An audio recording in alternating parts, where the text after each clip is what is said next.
ধীরে ধীরে চোখ খুলল আহমদ মুসা। চিত হয়ে শুয়েছিল। চোখ দুটি খুলতেই সামনের দেয়ালে গিয়ে চোখ পড়ল। দেয়ালে একটি ছবি টাঙানো, কাবা শরীফের ছবি। চোখ বুঝল আহমদ মুসা। মুহূর্তকাল পরেই আবার চোখ খুললেন। চোখ এবার নিজের উপর। গায়ের উপর সাদা একটা উলের চাদর, নরম বিছানা। আবার তার চোখ দুটি গিয়ে পড়ল সেই কাবা শরীফের ছবির উপর। সেখান থেকে ঘরের চারদিকে একবার চোখ বোলাতে গিয়ে ডান দিকে ঘুরতেই চোখ গিয়ে পড়ল আব্দুল গফুরের উপর। জগতের সব উৎসুক্য নিয়ে উজ্জ্বল চোখে তাকিয়ে থাকা কাঁচা পাকা চুলের শক্ত সুঠাম পুরুষ, মাথায় কাজ করা টুপি, ঢিলা পোশাক, মধ্য এশিয়ার তুর্কি মুসলমানের একটা প্রতিচ্ছবি। ভ্রু কুঁচকে উঠল আহমদ মুসার। পাশেই বিস্ময় নিয়ে দাঁড়িয়েছিল ইকরামাফ ও ফাতিমা ফারহানা।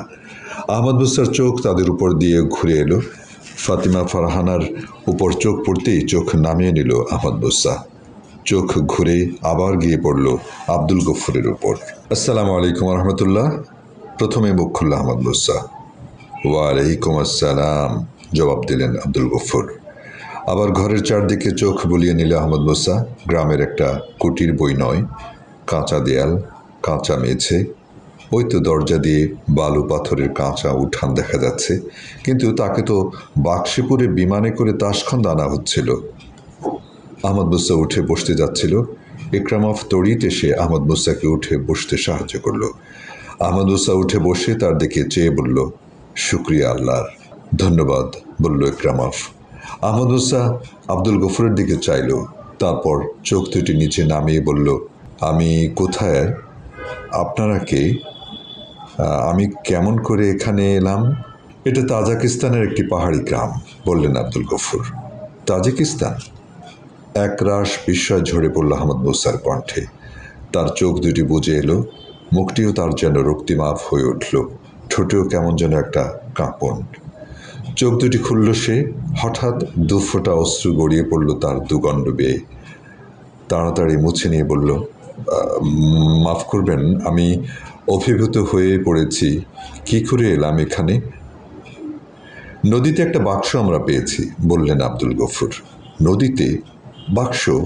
আচ্ছা, আজ কয় তারিখ? 4 সেপ্টেম্বর। ঘড়ির দিকে তাকিয়ে দ্রুত উত্তর দিল ইকরামাফ। তাহলে কি ওরা আমাকে বিমান থেকে ফেলে দিয়েছে? না, বিমান ক্রাশ করেছে। আহমদ মুসার চোখে একরাশ বিস্ময়। কি হয়েছে, ঘটনা কি বলুন, বললেন আব্দুল গফুর। গত সন্ধ্যায় ওরা আমাকে বিমানে তুলেছে, আমাকে তাশখন্দে নিয়ে যাবার কথা বলে। আমি জানি। এমন সময় কিসের যেন ক্ষীণ একটা আওয়াজ ভেসে এলো। সবাই উৎকণ্ঠ হলো। জমাট বাঁধা একটা আওয়াজ। অনেকগুলো হেলিকপ্টার একসাথে উঠছে, বলল আহমদ মুসা।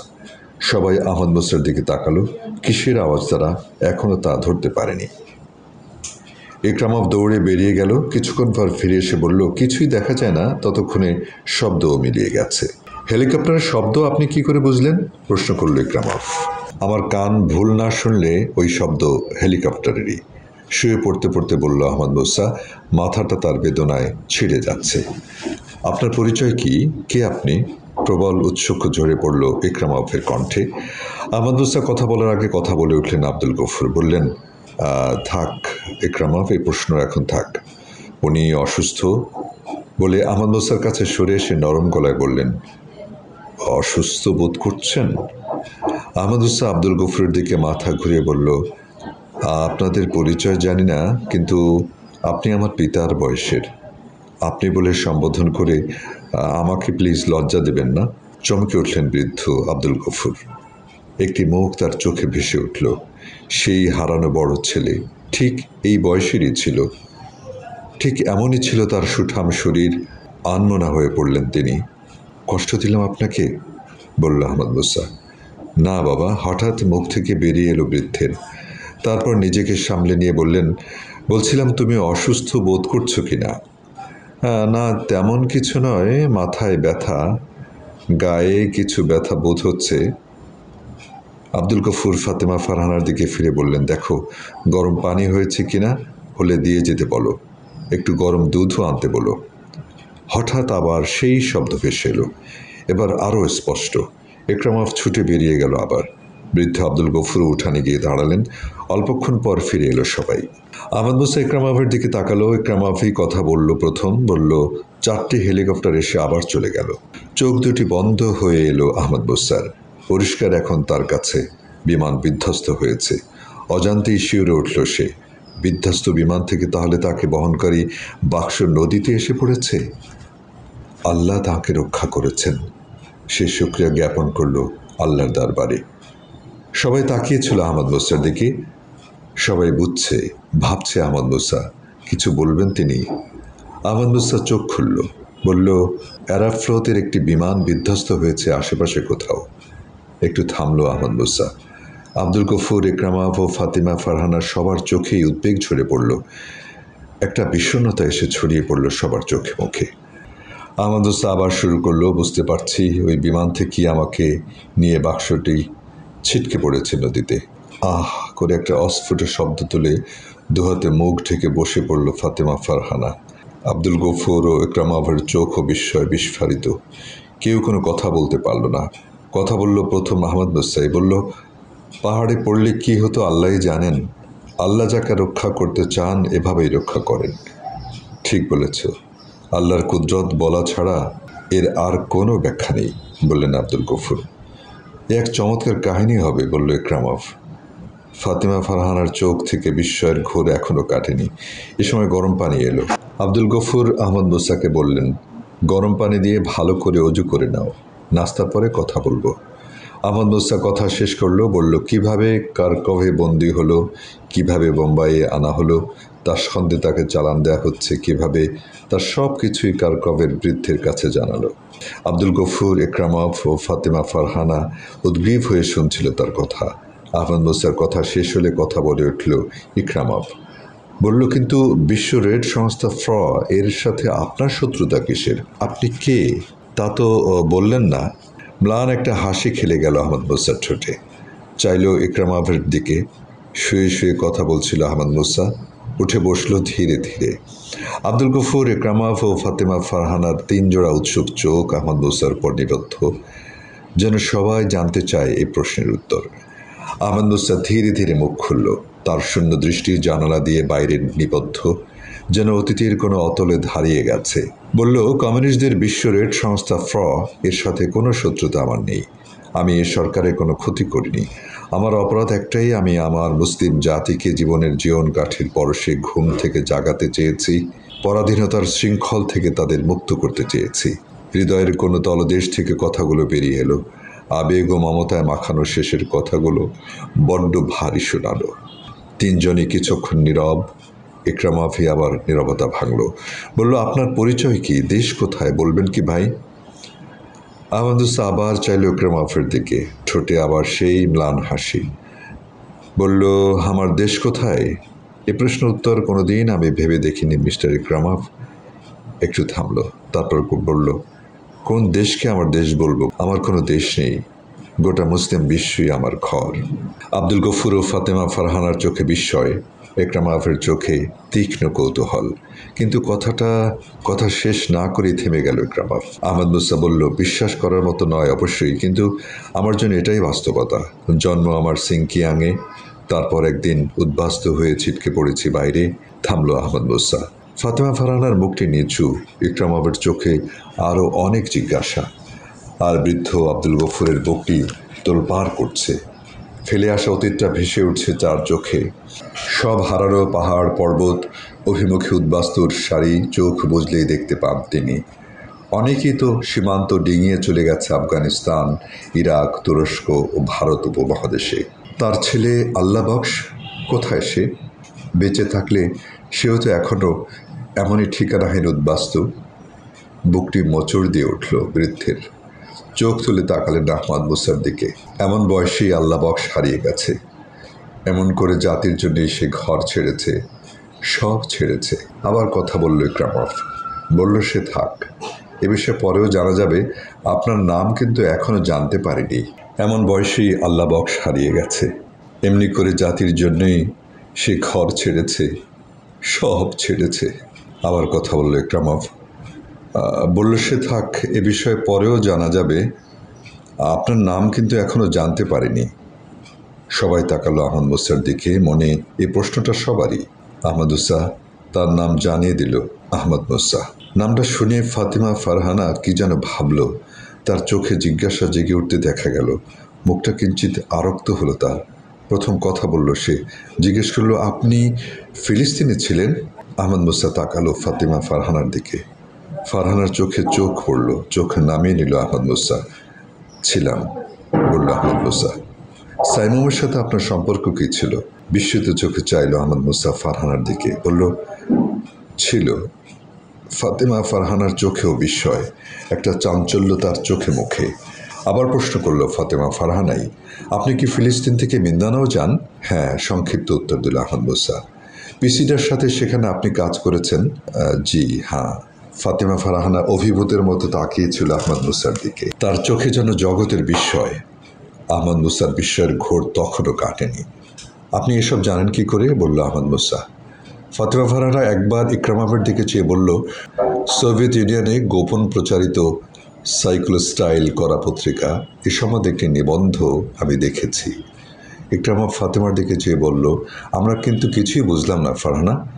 ফাতেমা ফারহানা একবার আহমদ মুসার দিকে তাকিয়ে নিয়ে বলল, আব্বা, ভাইয়া, ইনি ইসলামী বিপ্লবী সংস্থা সাইমুমের নেতা হিসেবে ফিলিস্তিনি ইসলামী বিপ্লবের নেতৃত্ব দিয়েছেন। আবার মিন্দানাওয়ের মুসলিম মুক্তি সংস্থা পিসিডারও নেতৃত্বে ইনিই ছিলেন। সকলের বিস্মিত দৃষ্টি আহমদ মুসার দিকে। আহমদ মুসা বলল, সবই আপনারা জেনেছেন। আরেকটা খবরও আপনাদের দেই। গত পরশু মিন্দানাও দ্বীপপুঞ্জ মুসলমানরা মুক্ত করেছে এবং মুসলমানদের স্বাধীন ইসলামী সরকার প্রতিষ্ঠিত হয়েছে। কিন্তু সেখান থেকে এর হাতে আপনি গ্রেফতার হলেন কেমন করে? জিজ্ঞেস করল ফাতেমা ফারহানা। এ বিষয়টা পরিষ্কার করতে হলে আমাকে অনেক কথাই বলতে হয় বলে আহমদ মুসা কাকায়ানে তার আহত হওয়া থেকে শুরু করে হেলিকপ্টারে জাম্বুয়াঙ্গ থেকে কার্কভের শিপে আসা পর্যন্ত ঘটনাগুলো সংক্ষেপে বলে গেল। কিছু বলতে যাচ্ছিল ইকরামভ, হঠাৎ প্রধান ফটক থেকে করাঘাতের শব্দ এলো। ভ্রু কুঁচকে উঠল আব্দুল গফুরের। অসময়ে এমন করে কে এলো? সবাইকে ইঙ্গিতে বসতে বলে আব্দুল গফুর উঠে দাঁড়িয়ে যেতে যেতে বললেন, আমি দেখে আসছি। অল্প কিছুক্ষণ পর ফিরে এলো আব্দুল গফুর। চিন্তিত দেখা গেল তাকে। বসতে বসতে বললেন, তিনি রাজনৈতিক সেক্রেটারি সাহেব এসেছিলেন, দুটো খবর দিয়ে গেলেন। স্টালিনাবাদ থেকে আবদুল্লায়েভ জানিয়েছে তার আসতে আরও 2 দিন দেরি হবে। উল্লেখ্য, আব্দুল গফুরের ছেলে আবদুল্লায়েভ এখানকার গ্রাম প্রশাসক সংস্থা বহুমুখী সমবায়ের সভাপতি। একটি আঞ্চলিক সম্মেলনে যোগ দেবার জন্য 2 দিন আগে স্টালিনাবাদ গেছে। আজই তার ফেরার কথা। আব্দুল গফুর বললেন, দ্বিতীয় খবরটি হলো, রেডিওতে বলে দেওয়া হয়েছে বিধ্বস্ত বিমানের কোনো অংশ কিংবা বিমান থেকে ছিটকে পড়া কোনো জিনিস যদি কেউ কোথাও পায় বা দেখতে পায়, তাহলে অবিলম্বে যেন তা নিকটবর্তী কোনো সরকারি প্রশাসনকে জানায়। ইকরামভ এবং ফাতেমা ফারহানা দুজনেই একসঙ্গে পিতার মুখের দিকে চাইল। তাদের মুখে শঙ্কা। আহমদ মুসার মুখে কোনোই ভাবান্তর নেই। দূর থেকে আকাশে অনেকগুলো হেলিকপ্টার ওড়ার একটা জমাট শব্দ কানে আসছে। ইকরামভ এবং ফাতেমা ফারহানা তাদের আব্বার ঘরে বসে। আব্দুল গফুর বাড়ির সবাইকে তার ঘরে ডেকেছেন, অন্য কেউ এখনও পৌঁছায়নি। মেঝে ভেড়ার পশমে হাতে বোনা কার্পেট, এই কার্পেটেই বসেছে ইকরামভ এবং ফাতেমা ফারহানা। ইকরামভ ফাতেমাকে প্রশ্ন করল, যে সামিজদাদের কথা তুই ওখানে বললি, তা পেয়েছিলি কোথায়? ওগুলো তুই পড়িস নাকি? ফাতেমা ইকরামভের দিকে এক পলক চেয়ে একটু হেসে বলল, হ্যাঁ, কেন, পড়তে দোষ কি? আর পাওয়ার কথা বলছো? মস্কো ইউনিভার্সিটির মুসলিম ছাত্রমহলে ওটা নিয়মিত বিলি হয়। কে বিলি করে কোনোদিন দেখিনি, জানি না। আঙ্গুলে গোনা 2-4 জন ছাড়া সব মুসলিম ছাত্রছাত্রী এ সামিজদাদ গোপনে গোপনে পড়ে। তুমি তাসখণ্ডে এটা কখনো পাওনি ভাইয়া? দেখেছি, কিন্তু আমি ওগুলো পড়ি না। ধরা পড়লে জীবনটাই শেষ হয়ে যাবে। গত মাসেই তো 2 জন ধরা পড়ল। ওদের সংশোধন ক্যাম্পে পাঠিয়ে দেওয়া হয়েছে। সংশোধন না হলে চিরদিনের জন্য সাইবেরিয়ার দাস শিবিরে যেতে হবে। একটু থামলো ইকরামভ, এরপর আবার বলল, তুই এগুলো পড়া এখন থেকে বাদ দিবি। ধরা পড়লে আর রক্ষা থাকবে না। কিন্তু ভাইয়া, এই ভয়টা যত বাড়ছে, ওই সামিজদাদের জনপ্রিয়তা ততই বাড়ছে। এখন এই সামিজদাদের জন্য মুসলিম ছাত্রছাত্রীরা অধীরভাবে অপেক্ষা করে। এমন অনেক মুসলিম স্যারকে জানি যারা এই সামিজদাদ পড়েন। অন্য যাই করুক, তুই এসব পড়বি না। তুমি ভেবো না ভাইয়া, আমি এ ব্যাপারে খুব সাবধান আছি। আমি কখনই কোনোদিনই কারোর সামনে এটা পড়ি না, কারো কাছ থেকে নেইও না। কেমন করে এগুলো তোর কাছে আসে? আসে না, আমি প্রতি মাসের 15 তারিখ লাইব্রেরির নির্দিষ্ট একটা বইয়ের মধ্যে পাই, আমি পড়ে ওখানে রেখে আসি। অদ্ভুত ব্যাপার। অদ্ভুতই ভাইয়া, একটা শক্তিশালী নেটওয়ার্ক না থাকলে এটা সম্ভব হতো না। আমি তো এত কিছু খেয়াল করি না। করবে কেমন করে? পড়ার বাইরে কি তুমি কিছু বুঝো? বুঝে লাভ নেই, বেশি বোঝার ভালো পরিণতি আমি দেখি না। অর্থাৎ আমি তাশখন্দ বিশ্ববিদ্যালয়ে আছি 2 বছর। এই 2 বছরে আমার জানা মতেই 200 মুসলিম ছাত্র হারিয়ে গেছে, যাদের খোঁজ কেউই কোনোদিনই পায়নি। আর জেল ও সংশোধন ক্যাম্পে যাদের পাঠানো হয়েছে তাদের সংখ্যা আরও বেশি। ভাইয়া, একটা কথা বলো তো, এমন অত্যাচার দিয়ে গতিশীল কোনো কিছুর অগ্রগতি কি রোধ করা যায়? আমি এত কিছু বুঝি না, বুঝতে চাই না ফারহানা। তোর প্রশ্নের জবাব আহমদ মুসা ভালো দিতে পারবেন। একটু থামলো ইকরামভ, তারপর বলল, আচ্ছা ফারহানা, লোকটাকে তোর কি মনে হয়? তুমি আমি তার সম্পর্কে যা ধারণা করছি তার চেয়ে অনেক অনেক বড় তিনি।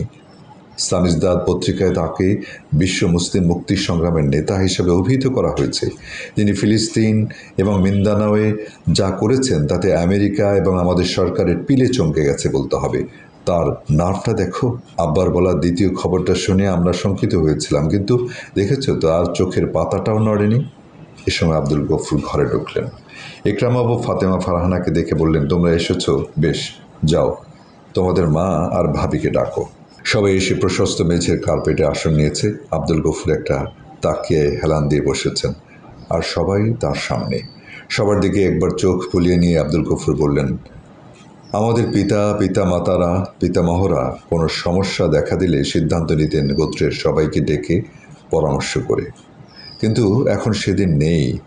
কোনো ব্যাপারে সিদ্ধান্ত নেবার প্রকৃতপক্ষে কোনো স্বাধীন ক্ষমতাও আমাদের সমাজের নেই। সে যাক, আজ আমি এক সমস্যায় পড়েছি, তোমাদের পরামর্শ চাই। জিয়াউদ্দিন, আবদুল্লায়েফ ওরা কেউ নেই।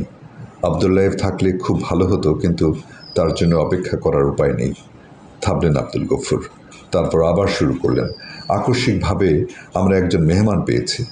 মেহমানকে কেমন করে পেলাম তোমরা জানো। এখন সমস্যা দাঁড়িয়েছে, সরকারি নির্দেশ অনুসারে এখনই তাকে সরকারের হাতে তুলে দিতে হবে। অন্যদিকে তাকে সরকারের হাতে তুলে দিলে তাকে মৃত্যুর মুখে ঠেলে দেয়া। বিপদ হলো, তাকে সরকারের হাতে তুলে না দিলে এটা প্রকাশ হয়ে পড়লে যেমন আমাদের পরিবারের উপর বিপদ আসবে, তেমনি মেহমানকে, অর্থাৎ যে আমাদের শুধু মুসলিম ভাই নয়, যার গোটা জীবনটাই কওমের জন্য বিলিয়ে দেয়া, তাকে শত্রুর হাতে তুলে দেয়া আমাদের ঐতিহ্য ও ইমানের দিক দিয়ে চরম দায়িত্বহীনতা হবে। এখন তোমরা চিন্তা করে বলো, কোন সিদ্ধান্ত আমরা নেব? সবাই নীরব, সবাই মাথা নিচু করে ভাবছে যেন। প্রথম মাথা তুলল ইকরামভ।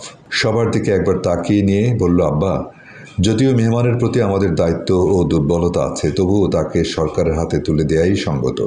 সরকারের কাস্টডি থেকেই আমরা তাকে পেয়েছি, আবার সরকারের কাছে আমরা তাকে ফিরিয়ে দিচ্ছি। এতে অন্যায় কিছু আমাদের জন্য নেই। এটা না করলে আমাদের পারিবারিক বিপদের যে আশঙ্কা আছে তার ঝুঁকি আমরা নিতে পারি না। থামল ইকরামভ। আবার কিছুক্ষণ চুপচাপ। এবার কথা বলল ফাতেমা ফারহানা। বলল সে, মেহমানের পরিচয় না জানলে ভাইয়া যা বলছেন তা করা যেত, কিন্তু তার যে পরিচয় আমরা পেয়েছি তাতে তাকে সরকারের হাতে তুলে দেওয়া শুধু অন্যায় হবে না, আমাদের জন্য অপরাধ হবে। তাকে সরকারের হাতে তুলে না দিয়েও কি করে আমরা আমাদের পরিবারকে বিপদ থেকে রক্ষা করতে পারি সেটাই আমাদের দেখা দরকার। এবার কথা বলল আবদুল্লায়েফের স্ত্রী আতিয়া। বলল সে, সিদ্ধান্তের ব্যাপারে আমাদেরকে বাস্তববাদী হতে হবে। এই সরকারের আইন আমাদের ভালো লাগুক বা না লাগুক, তার নির্দেশ আমাদের পছন্দ হোক বা না হোক, আমরা কিন্তু সবাই মেনে চলছি, কারণ এ আদেশ অস্বীকার করার শক্তি আমাদের নেই। এক্ষেত্রেও তাই। সরকারি আদেশ লঙ্ঘন করার কোনো সামর্থ্য ও সুযোগ যেহেতু আমাদের নেই, তাই সরকারি আদেশ মানাই ভালো। আব্দুল গফুরের স্ত্রী আলিয়া স্বামীর দিকে চেয়ে বললেন, যেটা ন্যায়ত হয় সেটাই করুন। মাথা নিচু করে ভাবছেন আব্দুল গফুর। সবাই নীরব। এক সময় মাথা তুললেন তিনি, কথা বললেন স্থির এবং ধীর কণ্ঠ তার। তোমাদের কথা শুনলাম। তোমরা বলেছ যুবকটিকে আমরা সরকারের কাস্টডি থেকে পেয়েছি। কথাটা ঠিক নয়। সে ফ্রয়ের কাস্টডিতে ছিল, সুতরাং তাকে সরকারের হাতে না দেয়ায় দোষ নেই। তারপরও আমি বিষয়টা নিয়ে অনেক ভেবেছি, কিন্তু মেহমান যুবককে সরকারের হাতে তুলে দেবার চিন্তা যতবারই করতে গিয়েছি, গোটা সত্তা যেন আমার জন্য বিদ্রোহী হয়ে উঠেছে। যুবকটি আমাদের জাতির এক অতি মূল্যবান সম্পদ বলেই শুধু নয়, আমি ওর মধ্যে আমাদের আল্লাহ বক্সে খুঁজে পেয়েছি। বেদিন শক্তির কাছে আত্মসমর্পণ না করে আমাদের আল্লাহ বক্সত জাতির জন্য এই যুবকটির মতো করে ঘর ছেড়েছে। সুখ শান্তি সব বিসর্জন দিয়ে হারিয়ে গেছে অনিশ্চিতের অন্ধকারে। বলতে বলতে কণ্ঠরুদ্ধ হয়ে গেল। থামলেন তিনি। তার দু চোখ থেকে দুফোঁটা অশ্রু গড়িয়ে পড়ল। কারও চোখ শুষ্ক নেই, সবার চোখে পানি। আল্লাহ বক্স এ বাড়ির বড় আদরের সন্তান। এই গ্রামে হিজরত করার পর এ বাড়ির প্রথম সন্তান সে। আব্দুল গফুরের পিতা গ্রামের নাম রেখেছিলেন আল্লাহ বক্স। গ্রামে এসে প্রথম পাওয়া নাতিরও আদর করে নাম রাখেন আল্লাহ বক্স। দুঃসাহসী স্বাধীনচেতা যুবক আল্লাহ বক্স আল্লাহ ছাড়া আর কোনো কিছুকেই ভয় করত না। রুমালে চোখের দুকোণ মুছে নিয়ে আবার শুরু করলেন আব্দুল গফুর। পরিবারের বিপদের কথা আমিও চিন্তা করেছি, একটা সমাধানও বের করেছি। আমি যুবককে নিয়ে চলে যেতে চাই। পাহাড়ের ওপাশেই তো আফগানিস্তান। তোমরা জানো, সীমান্তের ওপারেও আমাদের তাজিক, কিরগিজ, উজবেক, তুর্কমেন এলাকার অনেক মুজাহিদ ঘাঁটির পত্তন হয়েছে। একটা আশ্রয় আমরা খুঁজে পাবই। এই ঘটনার কখনো খোঁজ পেলে তোমরা বলে দিও, আমার সাথে তোমাদের কোনো সম্পর্ক নেই। আব্বা বলে আর্তনাদ করে উঠল ফাতেমা ফারহানা। ইকরামা উঠে গিয়ে তার আব্বার হাত ধরে বলল, আব্বা আমাকে মাফ করুন, আমি আল্লাহ বক্সের ভাই, কি করতে হবে আমাকে আদেশ করুন। ইকরামাবের দুগণ্ড বেয়ে নামছে অশ্রুধারা। ঠোঁট দুটি তার দৃঢ় সংবদ্ধ, চোখে শপথের দীপ্তি। আহমদ মুসা গভীর মনোযোগের সাথে মধ্য এশিয়ার একটি মানচিত্র দেখছিলেন। বেশ একটু রাত হয়েছে তখন। হারিকেনের হালকা আলো ঘরে। আহমদ মুসার হাতে একটি স্কেল, মাঝে মাঝে মেপে দেখছিলেন মানচিত্রের বিভিন্ন অংশ। ফাতেমা ফারহানা একটা ট্রেতে এক গ্লাস গরম দুধ এবং একটা পেয়ালায় কিছু ঔষধ নিয়ে ঘরে এসে দাঁড়িয়েছে। আহমদ মুসা টের পায়নি। মানচিত্রের উপর ঝুঁকে আছে তার মুখ। মুখটা হারিকেনের আলোয় উজ্জ্বল হয়ে উঠছে। আহমদ মুসার এই মনোযোগ ভাঙতে দ্বিধা করছিল ফাতেমা ফারহানা, কিন্তু আব্বা বলে গেছেন ঠিক সময় ঔষধ খাওয়াতে। ফাতেমা ফারহানা একটু শব্দ তুলে ট্রেটা টেবিলে রাখল। চমকে মুখ তুললেন আহমদ মুসা। মাফ করবেন, বিরক্ত করলাম। ঔষধ খাওয়ার সময় হয়েছে বলে দুধের গ্লাস এবং ঔষধ আহমদ মুসার দিকে এগিয়ে দিল ফারহানা। আহমদ মুসা নিতে নিতে বললেন, ইকরামা কোথায়? বাইরে। আপনার আব্বা? জনাব, আপনি আমাকে তুমি বললে খুশি হব।